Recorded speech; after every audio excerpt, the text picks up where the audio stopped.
반갑습니다. 이슈앤 피플 시간입니다. 문재인 정부의 공약이었죠. 권력기관 개혁의 상징 공수처가 출범한 지 어느덧 한 달이 훌쩍 지났는데요.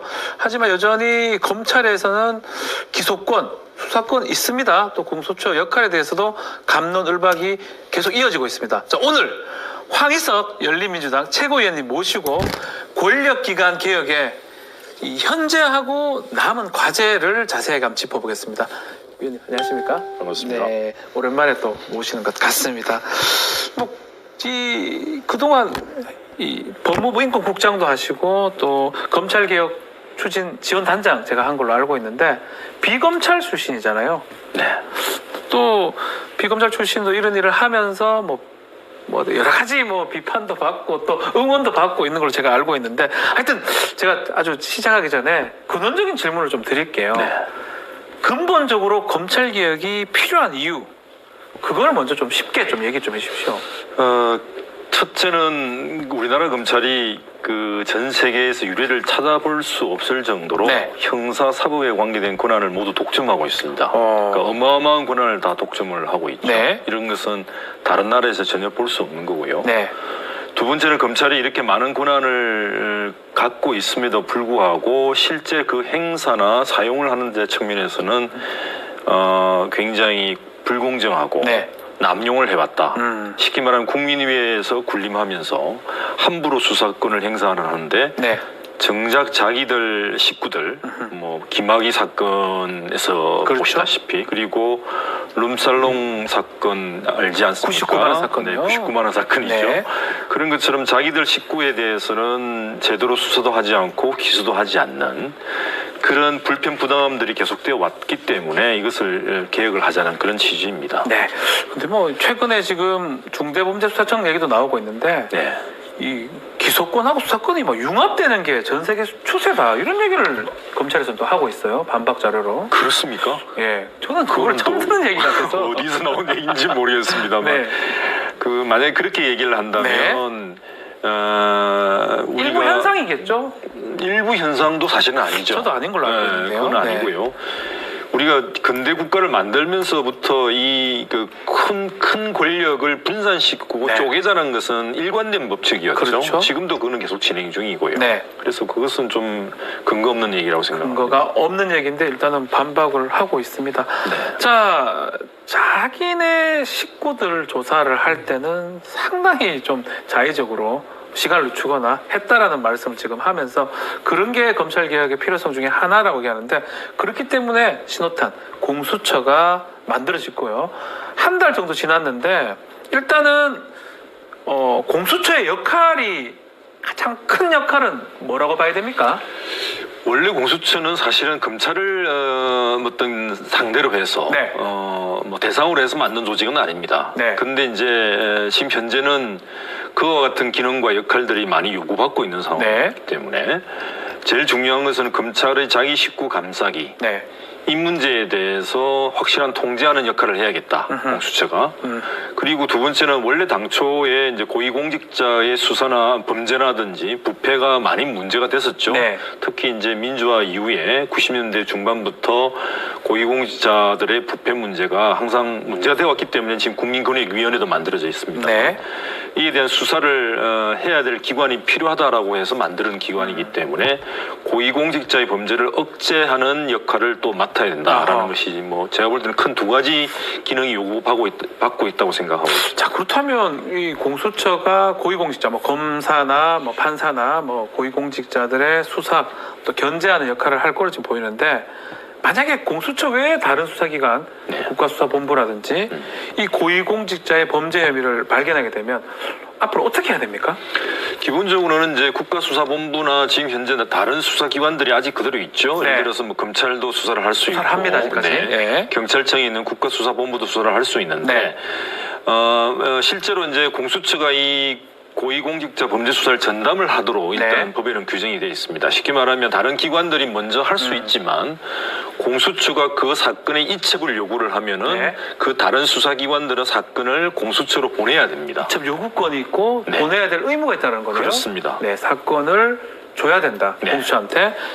예, 그래서 결국은 나중에 뭐 필요하다면 수사, 또 필요하다면 기소까지 특정 직분 같은 경우는 판사나 검사나 네. 경찰, 그렇죠. 일정 이상의 경찰은 그게 가능하다는 게 지금 공수처 법이고 공수처의 기능입니다. 만약에 이제 그 공수처가 워낙 작은 조직이고 지금 전국적인 조직을 갖고 있지는 않잖아요. 지금 20여 명의 검사예요. 그렇죠. 아직도 예. 검사가 구성되고 있지는 않은데 네.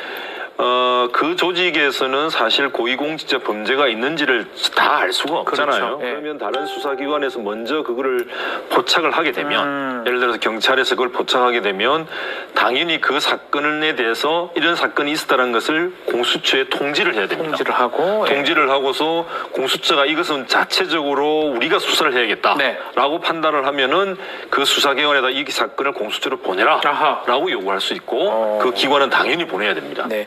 아마 이게 아마 핵심적인 내용 중에 하나 같아요. 네. 이게 사건 입첩 요청권이라고 볼 수 있습니까? 그렇습니다. 요거 내용을 한번 좀 설명 좀 해주시죠. 어떤 거요? 사건 입첩. 그게 바로 예. 요겁니다. 이제 네. 규정상으로 이렇게 되어 있습니다. 예. 공수처 범죄에 대해서 공수처장이 수사의 진행 정도나 공정성 논란 이런 것들이 일어나니까 이것은 공수처에 수사하겠다라고 네. 결정을 하면은 그 사건을 수사하고 있는 기관들은 이에 응해야 됩니다. 응해야 된다. 의무가 발생한다는 거예요. 응하여야 한다라고 되어 있습니다. 아, 그렇습니다. 가장 핵심적인 어떤 권한이고 핵심적인 내용이다. 그렇습니다. 라고 생각이 듭니다. 자, 지금 한 달 정도 출범이 됐고 제가 아는 분들도 검사로 지원을 많이 그러세요? 했습니다.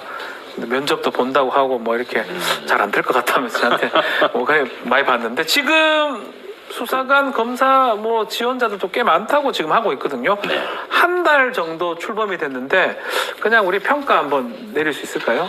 근데 일단은 지금 구성하는 중이라서요. 구체적인 뭐 수사나 기소에 착수를 하거나 이렇게 활동을 본격적으로 하고 있는 건 아니고 네. 아직 이제 진용을 꾸리는 단계이기 때문에 당장의 어떤 공수처의 이때까지 과정을 평가하기는 쉽지는 않은데요. 네. 다만 제가 볼 때 지금 현재까지는 출범이 네. 이루어진 뒤에 무난하게 출항은 하고 있다.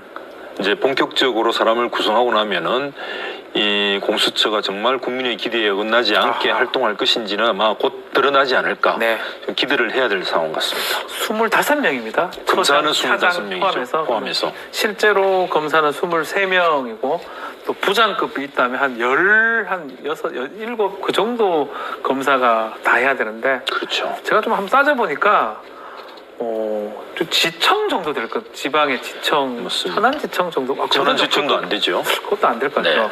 그러니까 지방의 지청 정도 크기로 그 많은 수사를 한다. 쉽지는 않을 것 같아요. 그리고 실제로 공수처에서는 핵심적인 사건들 1년에 한 3개 내지 4개 정도를 한다라고 목표를 잡고 있다고 그러거든요. 네. 그럼 그것이 과연 그러면 의미가 있느냐? 네. 물론 아직은 작기 때문에 조금 기대에 좀 충분하지는 않겠습니다만 네. 좀 상징적 의미는 크지 않을까 그렇게 생각합니다. 자, 공수처에서 뭐 하나하나 좀 제도를 봐야 되겠지만 외부 전문가한테 의견을 듣는 수사심의위원회 구성을 규칙에 담는 그것도 뭐 지금 검토를 하고 있다고 하는데 검찰은 형사사건 내용 자체를 원칙적으로 공개를 못하도록 돼 있잖아요. 네. 근데 이렇게 외부 수사심의위원회 둔다라는 거 뭐가 맞는 것 같기도 하고 안 맞는 것 같기도 하고 공수처에는 이 규정이 필요한 이유가 뭔지 좀 궁금하네요. 일단 수사심의위원회는 지금 네. 현재 검찰에도 있습니다. 네. 검찰에도 수사심의위원회가 있어서 아까 우리 차규건 그 출입국 외국인 본부장에 대해서 영장 청구가 됐어요. 구속영장 청구가 됐어요. 그렇습니다. 네. 그 차규건 본부장이 수사심의위원회 개최를 요청을 했다고 그럽니다. 네. 그러니까 검찰청 내에도 수사심의위원회가 있는데 이것은 뭐냐 하면 외부의 국민들에게 사건의 내용에 대해서 공개하는 자리가 아니고 그 해당 사건의 수사가 적정했는가 네. 그리고 적법한 방법에 따라 이루어지는가를 심의를 하는 기관이죠. 그렇게 해서 네. 그 의견을 내놓은 곳입니다. 아하. 그래서 이게 뭐 외부적으로 어떤 수사 정보가 알려지거나 개인의 명예가 훼손될 수 있는 그런 상황들로 비춰질 수 있는 행위가 발생하는 것은 아니고요. 네.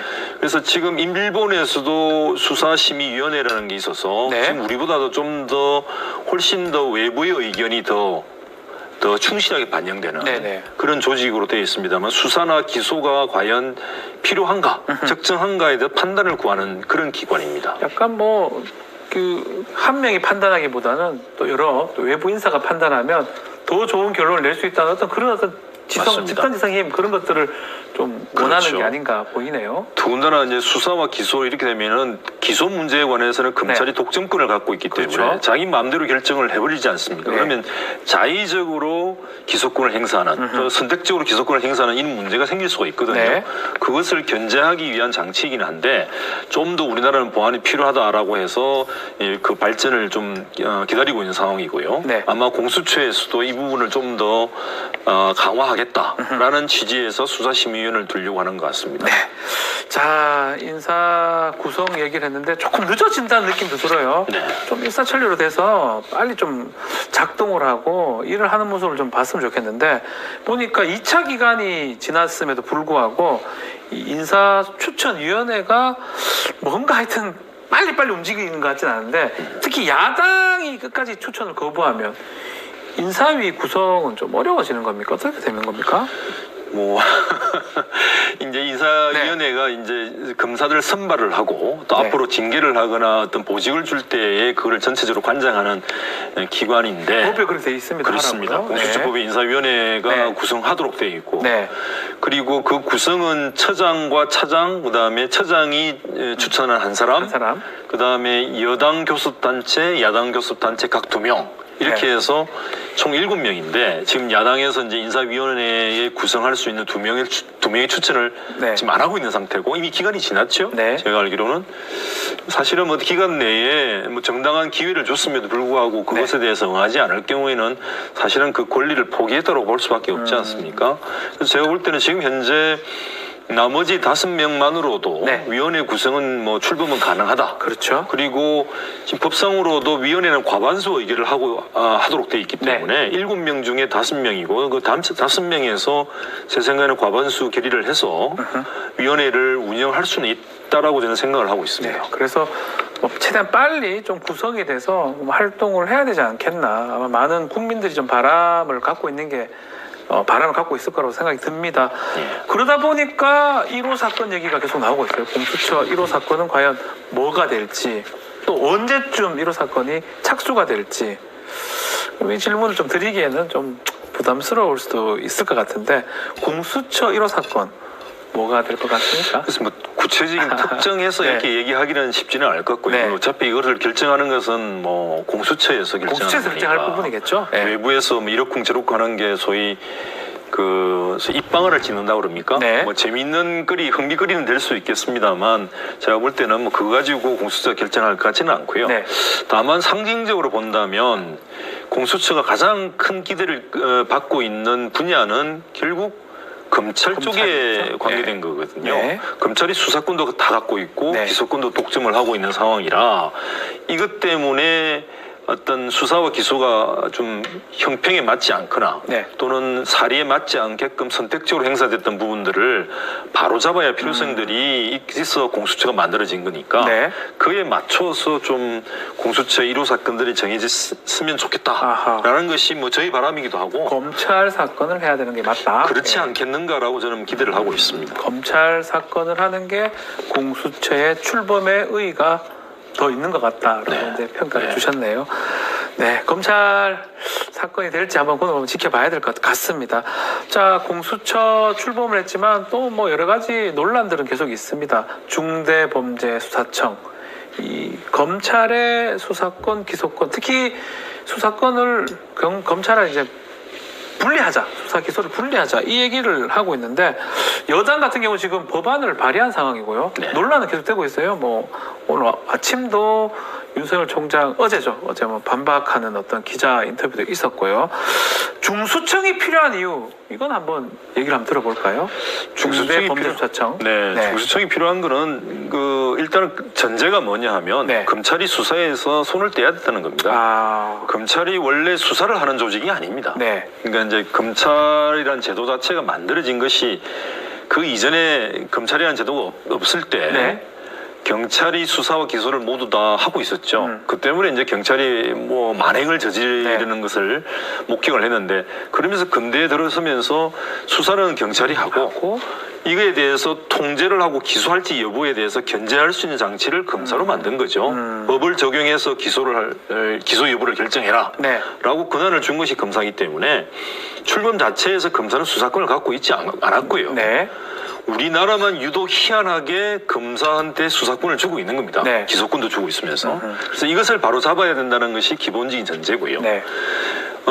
지난번에 수사권 조정 법안이 이제 그 20대 국회 때 통과가 됐었죠. 패스트트랙 과정을 거쳤어요. 그렇습니다. 21대 국회가 아니고 20대 국회 때 어렵게 됐는데, 그 수사권 조정 법안에서 6대 중대 범죄에 대해서는 검찰이 독점적으로 수사권을 행사할 수 있도록 이렇게 돼 있단 말이에요. 뭐 경제, 뭐 공직선거, 뭐 이런 선거 이런 건데, 이 문제 역시도 다시 돌이켜 보면은 수사와 기소를 분리한다는 원칙에 따라서 다시 정비를 하자. 그렇게 본다면 6대 중대범죄라는 것을 굳이 검사가 아니고 이것을 수사를 전문적으로 할 수 있는 수사기관을 별도로 독립시켜서 검사와는 분리시켜내자라는 방침에서 나온 것이 이 법안입니다.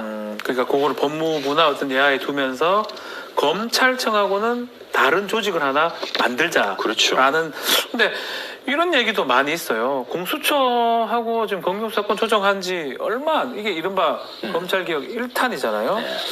이렇게 지금 이게 어떻게 진행될지도 모르는데 뭔가 부작용이 있을 수도 있고 이런 것도 좀 확인한 다음에 2탄으로 가면 좋은데 너무 빨리 확인도 안 하고 검찰개혁 2탄으로 입법에 착수하면 이건 조금 문제가 아니냐 이런 일각의 주장들은 있거든요. 이거 어떻게 보십니까? 뭐 사실 그 부분에 대해서 지적이 나올 수 있다는 것도 충분히 이제 뭐 예상하고요. 또 일리가 있다고 생각을 합니다. 다만 이제 이런 겁니다. 우리가 흔히 말하다시 뭐 이게 역사적으로 모두 좀 사실 검증이 된 일인데 우리나라만 이 문제에 관해서 굉장히 지지부진하고 있고 기득권 쪽에서 기득권을 갖고 있는 사람들이 좀 반발을 하는 것 중에 하나의 논리라고 저는 생각을 하거든요. 어떤 거냐면 우리가 이제 아까 말씀을 드렸지만 검사라는 제도 자체가 원래는 뭐 이 수사하는 조직이 아닙니다. 그렇죠. 그거를 분리를 시켜내야만 견제와 균형이 이루어진다는 것이니까. 그래서 정부가 이 문재인 정부가 출범할 때부터 기본적으로 표방한 것이 수사권하고 기소권을 분리시킨다는 거였어요. 근데 다만 20대 국회 때는 그 여야 국회의 어떤 비율이 굉장히 주로 아주 비등비등하면서 이 법안 자체가 어떤 식으로 하더라도 통과가 안 될 가능성이 높기 때문에 검찰개혁을 극구 반대하던 자유한국당을 일단 빼놓고 나머지 당들끼리라도 뭔가 합의점을 도출하기 위해서 노력하다 보니까 이제 어중간한 4+1 뭐 이렇게 했었죠. 그렇죠. 그러다 보니까 수사권 조정이랑 어중간한 법안이 만들어진 거고요. 이제는 우리가 역사적으로 다 알고 있기 때문에 뭐 똥인지 된장인지 먹어봐야 아는 건 아니니까 결국 그걸 가지고 생각을 해보면 원래의 어떤 원칙대로 가자라는 것을 반영한 것이라고 보면 될 것 같습니다. 원래 원칙이 수사는 경찰이, 기소는 검찰이 하는 게 맞는데 중간에 그 과정에서 뭐 통과를 좀 염두에 두고 조금 조정하는 과정에 이제 법률이 이른바 검경수사권 조정 법안들인데 그것도 원칙적으로 가자라는 게 지금 모양새다. 또 한편으로는 이거 뭐 제가 개인적 질문일 수도 있는데 윤석열 검찰총장이 저렇게 하는 거에 대한 또 반발도 있었다고 봐야 되나요? 어떻게 봐야 됩니까? 뭐 그게 없지 않아 있을 거라고 생각하면 정서적으로 영향을 미치겠습니다만. 근데 제가 볼 때는 이 법안이 만들어진 것은 사실 최근에 어떤 그 윤석열 총장이 원전 수사라든지 이거하고는 사실은 크게 무관하고요. 이미 지난 2020년 7월 달 이경대부터 그때부터 수사권 폐지에 관해서 이제는 본격적으로 논의를 해야 되는 게 아니냐라는 그 흐름이 됐습니다. 그러니까 우리가 조국 전 장관에 대한 수사 과정을 보면서 전 국민들이 많이 이 부분을 목격을 했다라고 생각합니다. 수사권을 함부로 행사를 하고 자기 식구들에 대해서는 전혀 수사를 하지 않고 덮어버리는 그런 과정들이 계속 이어져 왔기 때문에 그 과정에서 계속 일관되게 추진되어 왔던 것이 일종의 수사권 폐지 법안이다라고 보시면 될 것 같고 한편에서는 지금 그렇게 부각이 안 되고 있습니다만 중대범죄수사청 법안만 지금 부각이 되고 있는데 그 이전에 작년 12월 29일 날 검찰청을 해서 이제 수사권을 폐지하는 것, 그 다음에 검찰청은 수사하는 조직이 아니고 기소를 전담하는 조직으로 전환시키는 법안도 이미 제출되어 있었습니다. 공소청법인가 그렇죠? 그렇습니다. 김용민 맞습니다. 의원이 발의했던 법안이죠. 네, 그게 이미 이제 작년 말에 이미 법안이 발의된 상태였어요. 근데 네. 이제 갑자기 중대범죄수사청이 이제 부각되고 있는데 네. 좀 거꾸로 된 것이 아닌가 논의가 그렇게 보고 있습니다. 어쩌면 뭐 크나큰 어떤 역사적 흐름에서 계속적으로 발의가 됐었고 또 계속 논의가 되고 했던 건데 어쨌든 간에 이 타임은 지금 시점에 중대범죄수사청까지 지금 와버린 것 같습니다. 자, 그렇다면 지금 검경수사권은 지금 조정돼 있고요. 조정돼 있으면서 공수처는 출범이 됐고 혹시나 이제 앞으로 중대범죄수사청까지 출범되면 앞으로 우리 검찰의 모습이나 검찰의 권한 한번 예측을 좀 해볼까요? 이제 수사기관들이 이제 수사를 해서 검사들한테 이걸 기소해 달라라고 올렸을 때 이제 검사들은 수사가 이 법과 원칙과 인권 존중에 따라서 제대로 된 것이냐, 그리고 충분히 재판에서 유죄를 끌어냈을 정도로 증거를 확보하고 있는가라는 것을 심사하는 것 위주로 돼야 되겠죠. 심사를 하겠네요. 그러니까 이제 수사를 정말 과도하게 했거나 또는 수사를 하는 과정에서 은폐를 해버렸거나 이것을 발견하고 수사기관에서 통제하는 그런 기관으로서 거듭나야 되겠죠. 그러니까 정말 우리가 생각했던 모습으로 가는 거네요. 그렇습니다. 어차피 사실은 뭐 법조인은 법을 하는 사람이지 수사를 하는 사람이 아니잖아요. 맞습니다. 이 형사소송법이라든지 그 법에 맞춰서 수사가 돼 있는지, 그리고 내가 이거를 기소를 했을 때 재판 과정에서 유죄를 이끌어낼 수 있는지, 어떻게 진행돼야 될지 그런 부분만 검사가 이제 앞으로 볼 거라는 거네요. 그렇습니다. 한 손에다 이게 수사를 할 수 있고 한 손에 기소를 할 수 있으면 내 수사했던 부분에 대해서 내가 스스로 이거를 제대로 잘 했는지 못했는지 견제를 할 수가 없는 거죠. 결국 자기를 속이게 되는 수밖에 없기 때문에 결국 이때까지 증거 조작을 하거나 은폐를 하는 이 모든 행위도 결국 수사권과 기소권을 한 몸이 가지고 있기 때문에 문제가 생기는 겁니다.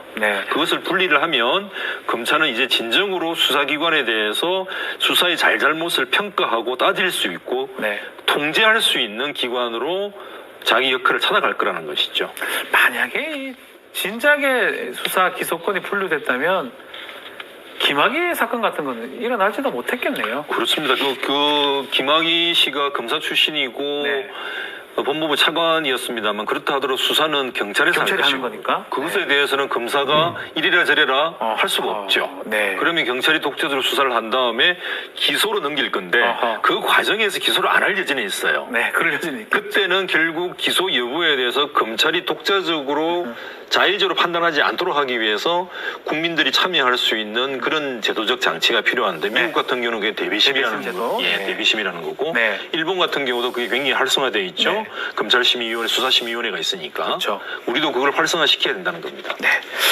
자, 그럼 결국은 이제 수사청까지 신설이 되면 여러 가지 지금 기구들이 좀 만들어져서, 제 변호사 활동하는 저희들도 이거 어디서 가서 어떻게 변론을 해야 될지 이런 고민이 되는데, 한번 그림을 한번 그려보면 경찰도 있어요. 그리고 국가수사본부 수사를 담당하는 경찰 내에 국가수사본부가 있고, 또 공수처도 있고, 또 중대범죄수사청도 있고, 검찰도 있고.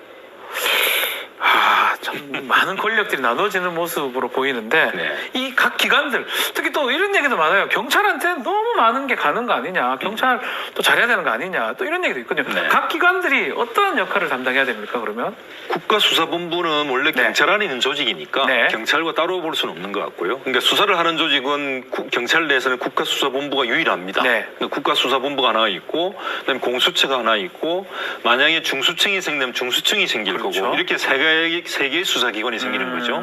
검찰은 이제 수사를 더 이상 할 수가 없게 되는 것이고 그럼 이 세 개 기관이 있게 되는데 이 세 개 기관에서는 중복 아니냐, 국민들 입장에서는 중복처럼 느낄 수 있습니다만 실제로는 그렇지는 않습니다. 국가수사본부는 기존에 수사하던 그 경찰 조직 그대로입니다. 그대로 가고 그러면 공수처는 뭐냐, 공수처는 국민들을 수사하는 조직이 아니에요. 고위공직자를 수사하는 거죠. 그렇습니다. 그러니까 여러분들이 고위공직자라면 모르겠습니다만 고위공직자가 아닌 국민들 입장에서는 그것이 전혀 문제될 수가 없는 거죠. 상관이 별로 없겠죠. 그렇죠. 죄송하지만 낮은 공무원들도 마찬가지입니다. 네, 고위공직자만 문제가 됩니다. 네. 이게 물론 고위공직자의 범죄에 가담을 하게 되면은 그건 뭐 그 같이 당연히 수사를 받을 수 있는데 공범죄니까. 예. 고위공직자 공수처는 일반 국민들에 대한 수사가 기관이 아니기 때문에 그건 일반 국민들이 걱정할 문제는 아니다. 아니고. 그러면 중대범죄수사청은 뭐냐? 네. 예를 들어서 선거범죄, 그렇죠. 아주 중대한 뇌물사건 범죄, 부패사건 범죄, 뭐 이런 경제범죄 이런 문제인데 뭐 이건 역시도 국민들이 대다수는 저는 관계없는 사건이라 보거든요. 네. 그러면 네. 결국 이렇게 분화된 조직들로서 전문화된 수사를 할 수 있고 그 다음에 서로 간의 견제를 함으로써 그 사건이 덮어지는 것을 방지할 수 있는 효과가 있다는 겁니다. 네. 이게 사실은 국가의 형벌권이나 수사권이라는 거는 이렇게 있어요. 갑자기 하나가 더 만들어진 게 아니고 여기 있는 거를 조금 떼서 이 총량은 같다고 봐야 되겠죠. 총량은 맞습니다. 인원이 늘어나는 것도 네. 아니고 거기 있는 것을 이렇게 가는 거고 이렇게 떼어 놓으면 덮는 거를 방지할 수 있고 네. 견제를 할 수 있고 그게 균형의 원리를 맞습니다. 그런 것들을 지금 말씀하시는 거네요. 그렇습니다. 그렇게 가는 게 맞고 그게 검찰 개혁 방향의 첫 번째가 그거였다면 두 번째는 중대범죄수사청을 통해서 아예 이 수사하고 기소를 분리하고 하자. 네. 뭐 그런 걸로 보고 입법이 지금 진행 중인데 또 검찰에서는 상당히 반발이 큰 것 같아요. 이 부분은 예측을 제가 부탁드리긴 그렇지만 여당에서 착 이렇게 밀어붙일 수 있을까요? 아니면 어떤 일이 생길까요? 글쎄요, 뭐 제가 이제 여당의 예. 뭐 관계자도 아니고 뭐 일단 판단하기는 민주당의 관계자시니까 예. 그렇습니다만 예. 저는 뭐 이걸 통과시키지 않겠는가. 아, 통과해야 된다? 저는 뭐 네. 그렇게 보고 있습니다. 네. 더군다나 이제 제가 첨언을 하자면 네. 수사청은 그 중대범죄를 위주로 만들어진 조직이기 때문에 지금 검찰 내에 있는 그 관계된 범죄의 수사 인력들을 네. 저희들은 이쪽에서 흡수해서 받아도 되지 않나요? 그것을 그 수사 능력을 그대로 계속 살려나가는 것이 필요하기 때문에 네. 소위 말해서 6대 범죄, 중대범죄 수사청을 검찰에서 떼버리면 전체 그 뭐라 할까 국가의 부패 수사 이런 능력이 떨어지는 거 아니냐. 그런 얘기가 많아요. 저는 뭐 말이 안 되죠. 예. 왜냐하면 수사를 검찰의 기소 조직과 분리시켜내서 따로 수사청을 만들어내는데 이거는 이제 검사들이 아니죠. 네. 수사기관으로서의 역할들을 하게 된다는 겁니다. 그러면 뭐 좀 쉽게 말하면 뭐 옛날에 특수부 아니면 반부패부에 있는 검사가 아닌 사법경찰관 역할로 그렇습니다. 중대범죄수사청에 가서 네. 일을 하면 되네요. 그렇습니다. 본인이 일하는 데는 똑같을 거예요. 사람이 바뀐 게 아니라. 예를 들어서 경무감이나 치안감 역할을 할 수 그렇죠. 있는 거죠. 뭐 경무관이나 네, 뭐 네, 그렇죠. 네. 치안감 그러니까 뭐 두 개 다 그렇죠. 그런 역할을 한다면 뭐 법 체계하고도 뭐 반하지도 않고 소위 FBI를 만드는 겁니다. 미국 FBI를 만든다. 겁니다. 그게 다 와닿네요. 네. FBI 같은 조직을 하나 만든다. 근데 그렇다고 해가지고 새로운 조직이 하나 덮쳐 오는 게 아니고 효율적으로 우리 국가기관에 있는 형벌 담당하는 쪼개서 붙이는 거죠. 붙인다는 네. 거네요. 참 이해하기가 딱 좋은데 왜 많은 분들이 이해를 못하고 이렇게 비판하는지 모르겠어요. 아니 자유한국당 시절에 20대 국회에서도 그 자유한국당 의원들이 이거를 법안을 발의를 했었어요. 아, 실제로. 그렇습니까? 네네.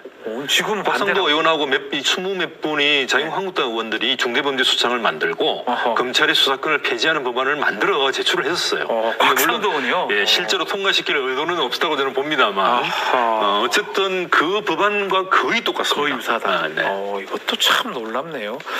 자, 이 국가수사본부, 공수처, 또 중수청까지, 참 형사 사법 시스템에 획기적인 전환이 되는 상황이 아닌가. 법조인 한 사람 저도 참 이런 위치에 있다는 게 놀랍기도 하고 뭐 두근거리기도 합니다.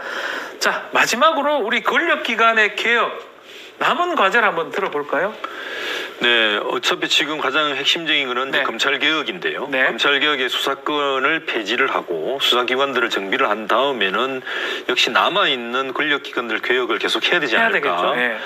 당초에 이제 국정원도 있고 군대 개혁도 물론 네. 있었습니다만 이 부분은 어느 정도 진행이 되어 왔죠. 네. 그러나 여전히 미진하다는 것이 국민들의 시각이고 또 국회에서도 그렇게 보고 있는 것 같습니다. 저는 이제 또 하나 좀 맞들어서는 안 되는 그 권력기관이 국민들과 기업인들의 일상생활에 가장 큰 영향을 미치는 권력기관이 새롭게 부상을 하고 있죠. 저는 그게 국세청과 관세청이라고 저는 보거든요.